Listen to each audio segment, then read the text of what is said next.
Bonsoir, merci pour la parole de bienvenue. Nous allons nous retrouver tous les soirs pendant presque une semaine pour aborder le thème général qui a été choisi, intitulé donc un homme à la hauteur de ses prétentions. De quel homme s'agit-il ?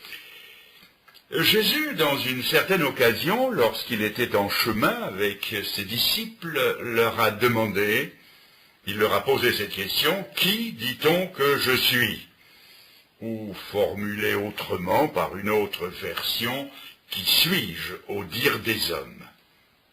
Cela se lit dans l'évangile de Marc au chapitre 8 et au verset 27.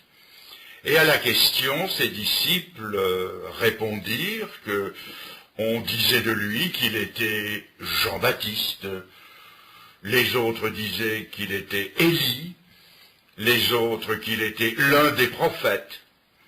Et vous, leur demanda-t-il, qui dites-vous que je suis ? Et Pierre lui répondit, tu es le Christ, le Fils du Dieu vivant.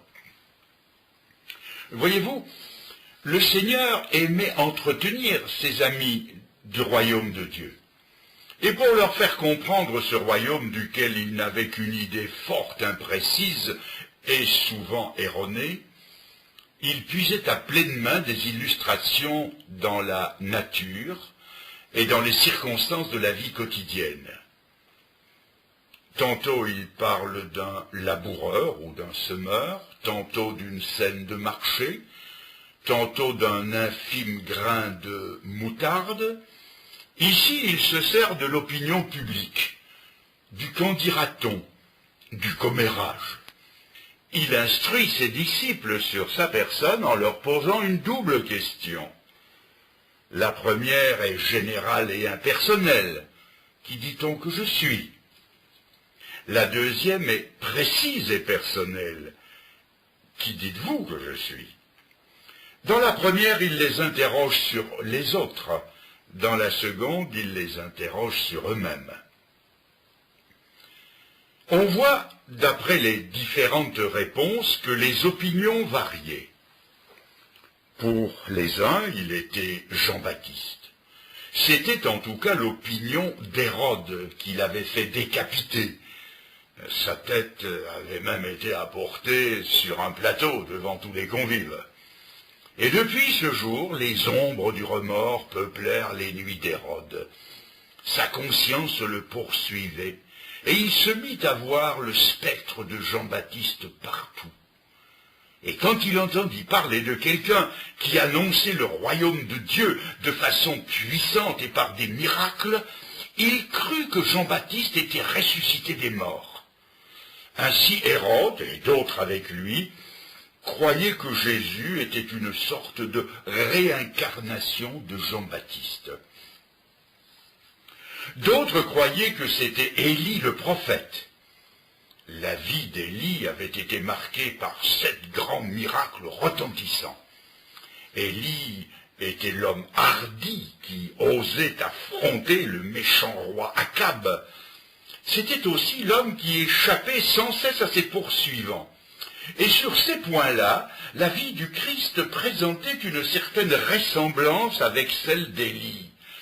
Il était donc facile de les prendre l'un pour l'autre, d'autant plus qu'une prophétie, la dernière de l'Ancien Testament, disait qu'Élie devait revenir. Ainsi, pour certains, Jésus c'était Jean-Baptiste, pour d'autres c'était Élie, et pour d'autres c'était un prophète de plus. Il ressort de tout ceci qu'on n'avait de lui qu'une idée assez vague, mais il se dégageait de sa personne, de sa conduite et de son enseignement un tel rayonnement que non seulement on le prenait pour un prophète, mais encore pour un grand prophète. Jusqu'ici, une chose nous saute aux yeux. Quelque différentes que puissent être les opinions des gens de son temps, on ne le considérait pas comme un homme ordinaire. Et si on juge Jésus-Christ d'après l'influence qu'il a jetée sur le monde, nul ne peut se comparer à lui. Prenez tous les prophètes de l'Ancien Testament. Aucun ne se compare à lui. Prenez tous les fondateurs de toutes les religions du monde. Aucun ne peut se comparer à lui.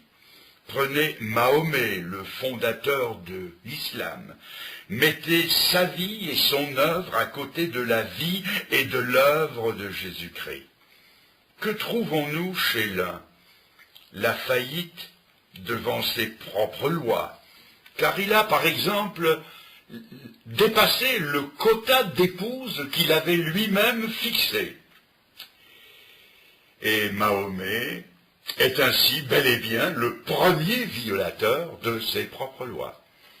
Quant à son œuvre, on la voit se propager à la pointe de l'épée dans des fleuves de sang, tandis que chez Jésus, nous le trouvons partout vivre à la hauteur de son enseignement, et nous le voyons vivre, vaincre et mourir par la seule force de l'amour.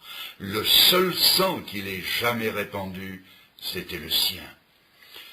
Aucun ne pouvant soutenir la comparaison, nous ne continuerons pas à les comparer. Après avoir lu ce que sa génération disait de lui, voyons un peu ce qu'en dit la nôtre, car après 20 siècles de christianisme, on devrait savoir qui est Jésus. Eh bien, reprenons sa question. Qui dit-on que je suis? Les uns répondent, c'est un philosophe. Tous les philosophes sont d'accord pour dire que c'est un grand homme. Ceux-là même qui nient sa divinité sont obligés de lui donner la première place dans l'histoire du monde. Un de mes amis, qui avait lu Nietzsche, Kant et Platon, m'a dit qu'aucun système de philosophie n'égalait celui de Jésus-Christ. Sur le plan philosophique, c'est un grand homme. Qui dit-on que je suis?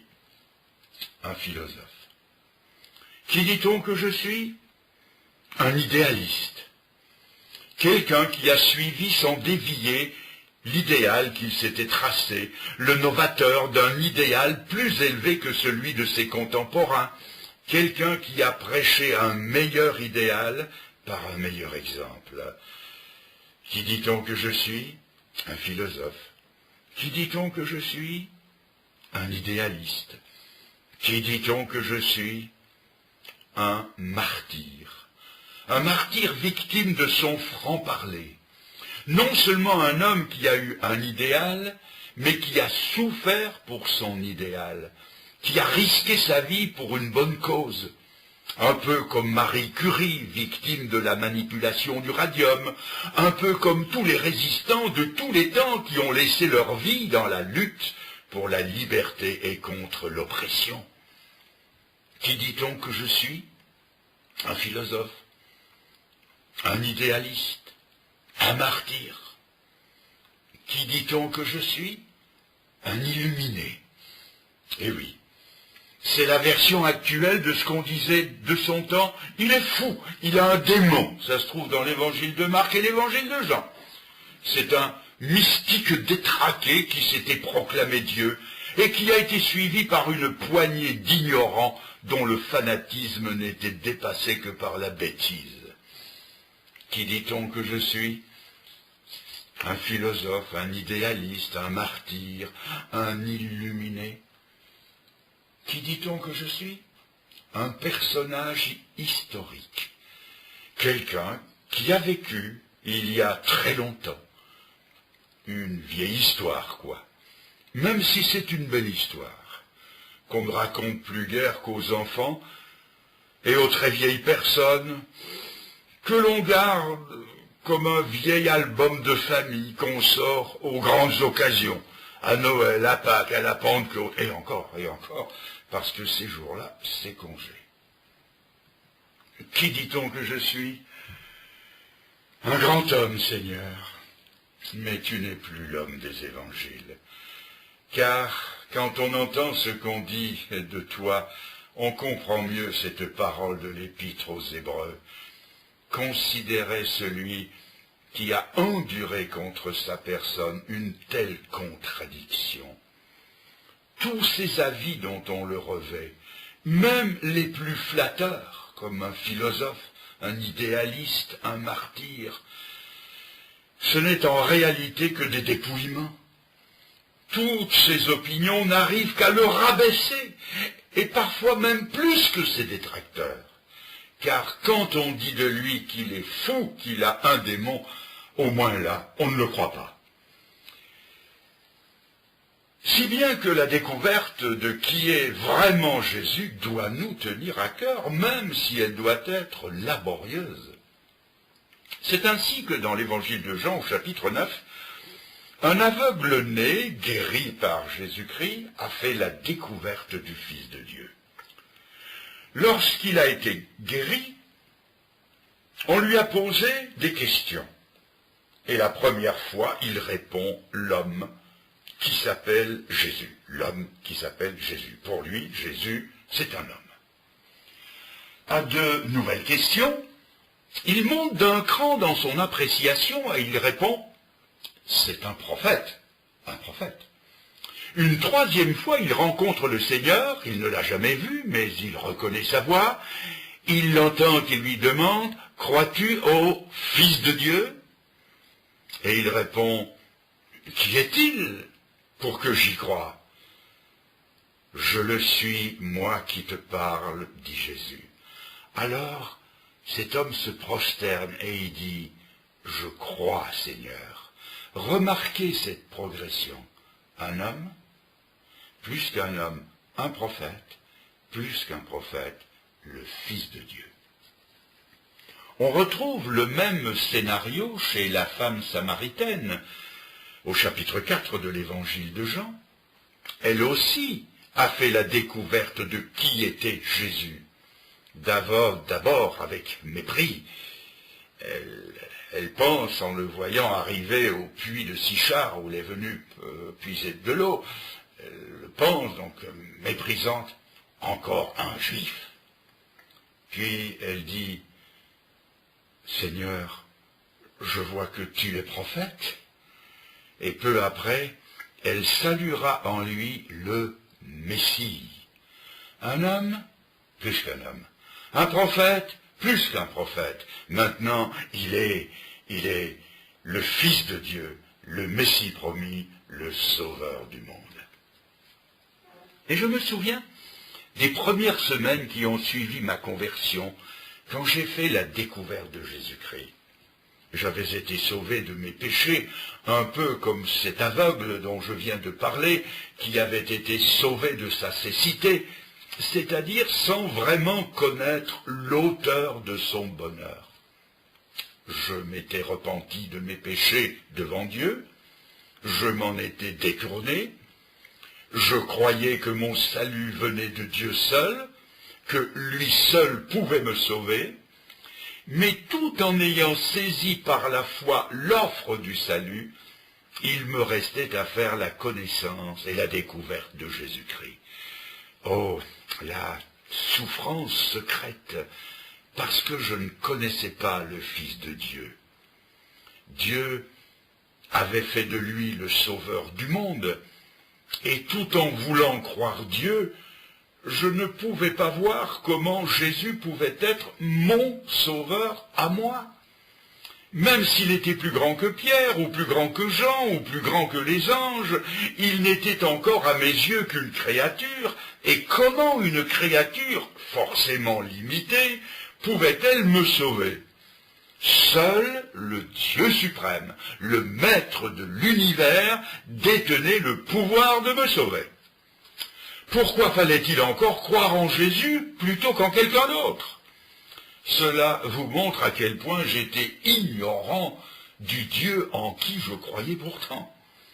Aussi, l'assurance de mon salut vacillait-elle avec la petite idée que j'avais de Jésus-Christ. Et cela a duré jusqu'au jour où j'ai lu dans la parole de Dieu, en 2 Corinthiens 5, verset 19, ce texte déterminant, car Dieu était en Christ, réconciliant le monde avec lui-même. Et ce fut l'illumination. D'un seul coup, je venais de découvrir le Christ qui correspondait au soupir de mon âme. Christ était Dieu. Sans le savoir, tout en moi réclamait la divinité de Jésus-Christ. Dieu, en Christ, m'avait réconcilié avec lui-même. Jésus était plus qu'un grand homme, plus qu'un ange puissant. Il était le Dieu incarné, le Dieu devenu homme et mourant pour porter et payer à la croix les péchés de l'homme que j'étais. Les doutes quant à mon salut éternel se sont enfuis ce jour-là, car si en Jésus-Christ c'était Dieu lui-même qui faisait l'œuvre de mon salut, alors sauvé j'étais. Voyons maintenant ce qu'ils ont répondu, que les disciples ont répondu. Jésus donc se tourne vers ses disciples et à brûle-pourpoint leur pose la question. Après qu'ils ont donné la réponse, donc, on dit de toi ceci ou cela, il dit, et vous, qui dites-vous que je suis? Je crois qu'ils ont dû sursauter. Ils ne s'attendaient pas à la question. Car s'il est facile de rapporter la rumeur publique, il est moins facile de faire une confession personnelle. Et Pierre s'est fait le porte-parole de tous, et il a dit, « Tu es le Christ, le Fils du Dieu vivant. » Cela se trouve dans l'évangile de Matthieu, chapitre 16, verset 16. Cette réponse, manifestement inspirée du ciel, était différente des autres. Ils avaient, Pierre et les autres, avaient fait la découverte de qui était Jésus. Ils avaient de lui la plus haute opinion possible. Il était plus qu'un homme, plus qu'un prophète. Il était le divin Fils de Dieu. Mais le Seigneur, au-delà des disciples, s'adresse à chacun ici présent ce soir et pose la même question. Il vous regarde en quelque sorte dans le blanc des yeux et il vous dit, et vous, qui dites-vous que je suis? Il n'est pas suffisant de citer l'opinion des autres, ni même l'opinion de Pierre qui a répondu « Tu es le Fils de Dieu ». Le Seigneur s'adresse à chacun de vous individuellement, comme si au sein de cette foule vous étiez seul avec lui. Car tôt ou tard, ne l'oubliez pas, notre attitude envers lui devra devenir une attitude personnelle, et si ce n'est pas dans cette vie, ce sera dans l'autre. Alors, qui dites-vous qu'il est? Mais allez-vous peut-être répondre, mais en quoi cela peut-il m'affecter? Quelles répercussions cela peut-il avoir dans ma vie si je crois que Jésus-Christ est ou un homme ou un prophète ou le Fils de Dieu? Et vous avez raison. Une croyance purement intellectuelle, au niveau des neurones, intellectuelle ou historique, n'affectera jamais votre vie.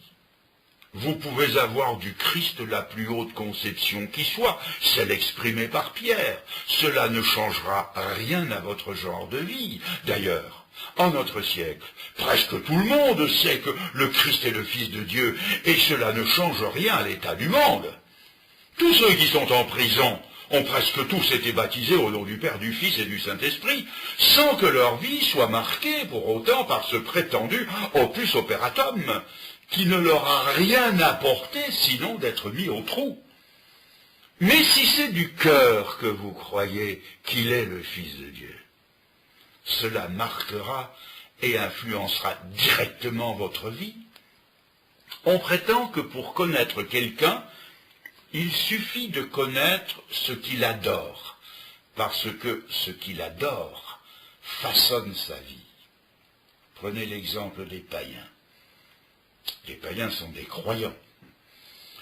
Ils ont fractionné l'unité de Dieu en de multiples dieux qu'ils adorent, et ils ont une vie déréglée qui est le reflet de ce qu'ils croient. Les animistes adorent des esprits qu'il faut apaiser à tout prix, et ce qu'ils croient façonne leur vie qui est pétrie de crainte. Les adorateurs du diable, les satanistes, les vrais satanistes, voient les traits de leur visage, leur faciès, porter les marques démoniaques de la perversité.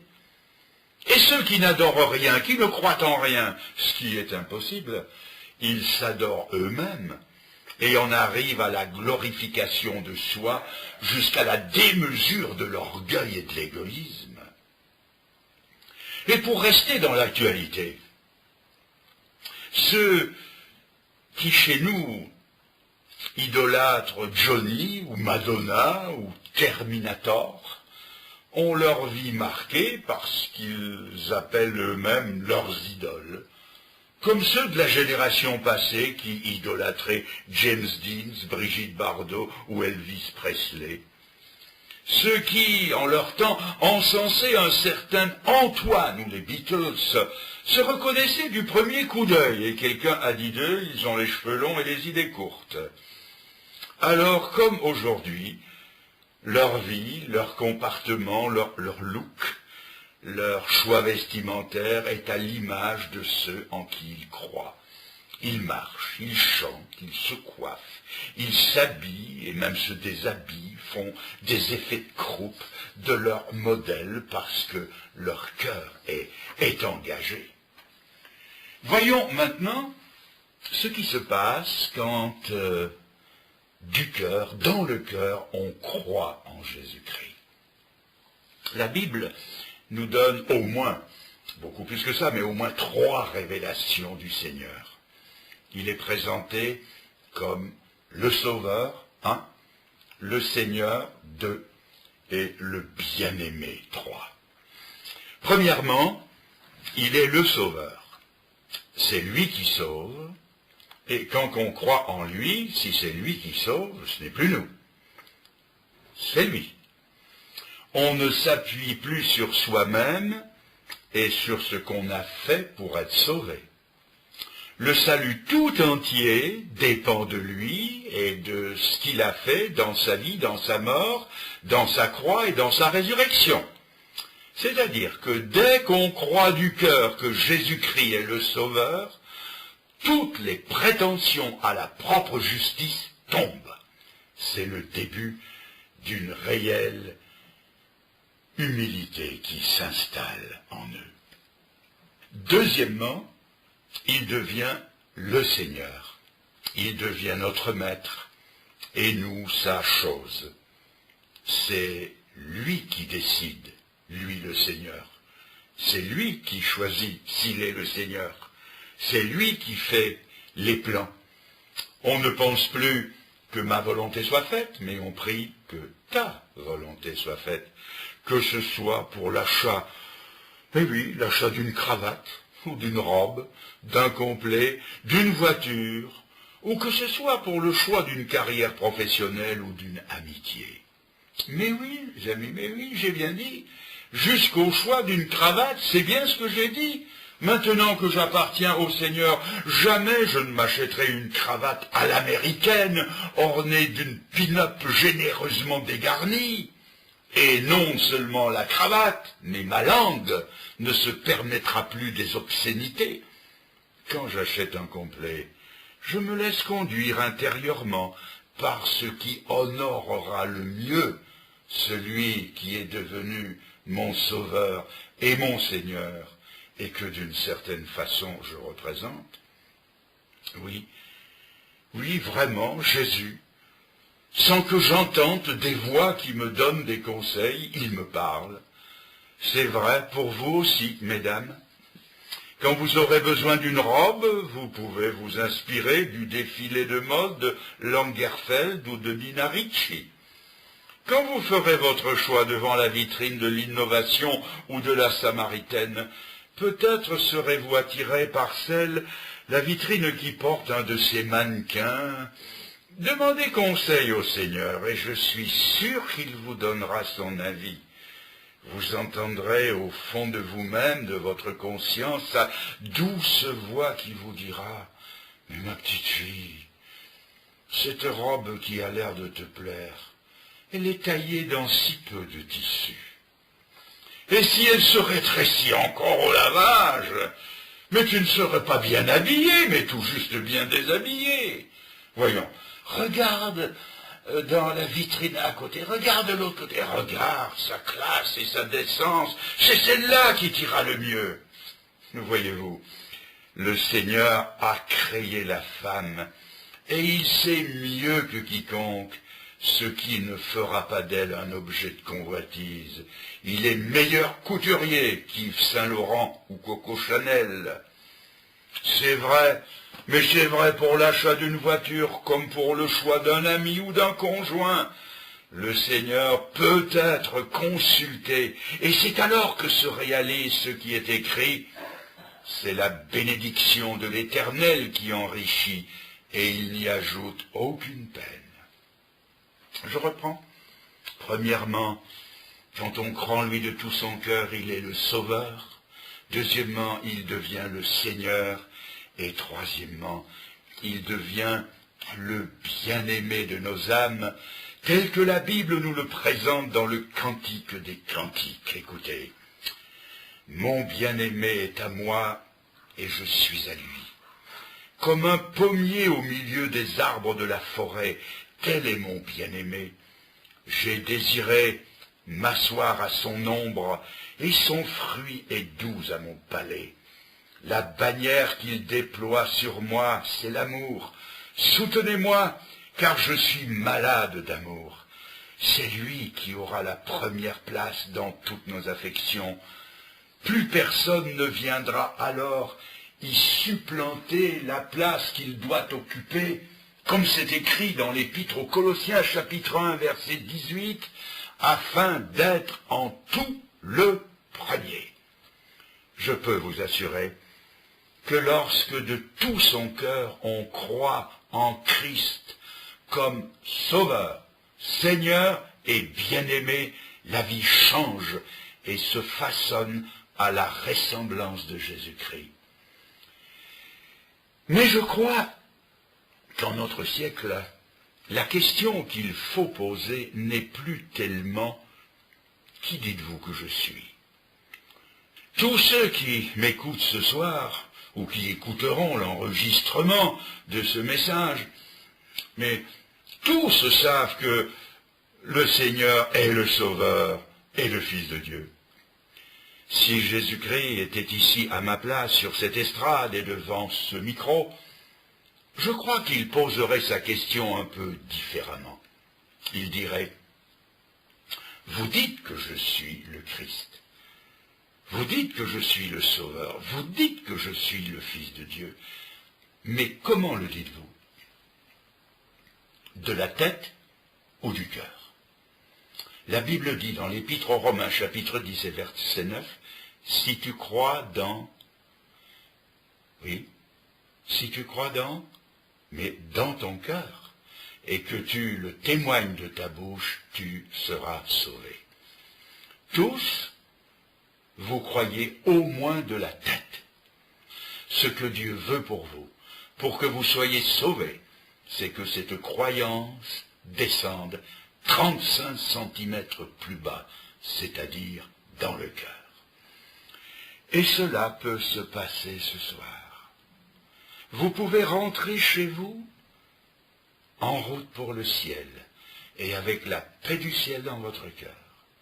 Voulez-vous l'inviter dans votre cœur? Voulez-vous le faire maintenant? Nous allons nous recueillir quelques instants dans le silence et vous pouvez vous décider pour lui dans un court moment de prière et de décision.